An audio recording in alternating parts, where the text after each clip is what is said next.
Genesis 3. Now the serpent was more subtle than any beast of the field which the Lord God had made. And he said unto the woman, Yea, hath God said, Ye shall not eat of every tree of the garden?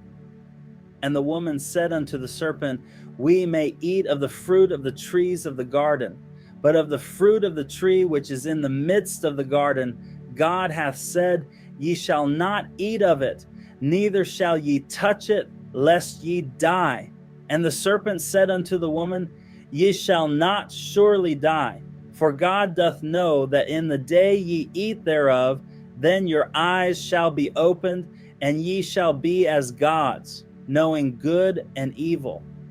And when the woman saw that the tree was good for food, and that it was pleasant to the eyes, and a tree to be desired to make one wise, she took of the fruit thereof, and did eat, and gave also unto her husband with her, and he did eat. And the eyes of them both were opened, and they knew that they were naked, and they sewed fig leaves together, and made themselves aprons. And they heard the voice of the Lord God, walking in the garden in the cool of the day. And Adam and his wife hid themselves from the presence of the Lord God amongst the trees of the garden. And the Lord God called unto Adam and said unto him, Where art thou? And he said, I heard thy voice in the garden, and I was afraid because I was naked, and I hid myself. And he said, Who told thee that thou wast naked?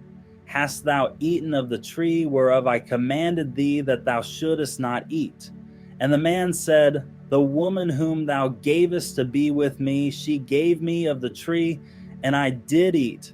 And the Lord God said unto the woman, What is this that thou hast done? And the woman said, The serpent beguiled me, and I did eat. And the Lord God said unto the serpent, Because thou hast done this, thou art cursed above all cattle, and above every beast of the field.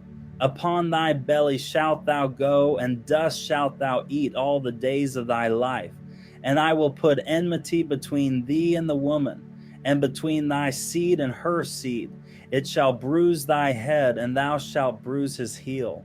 Unto the woman he said, I will greatly multiply thy sorrow and thy conception. In sorrow thou shalt bring forth children, and thy desire shall be to thy husband, and he shall rule over thee.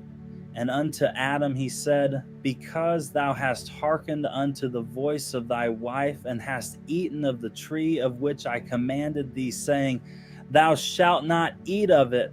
Cursed is the ground for thy sake.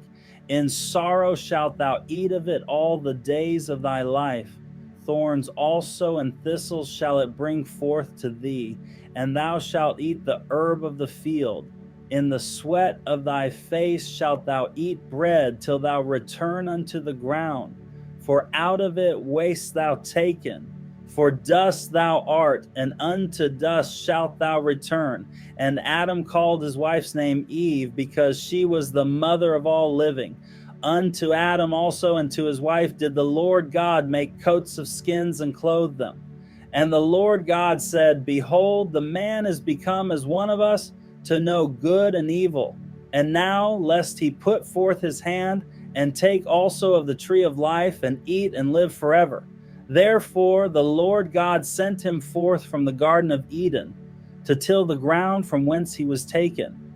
So he drove out the man, and he placed at the east of the Garden of Eden cherubims, and a flaming sword which turned every way, to keep the way of the tree of life.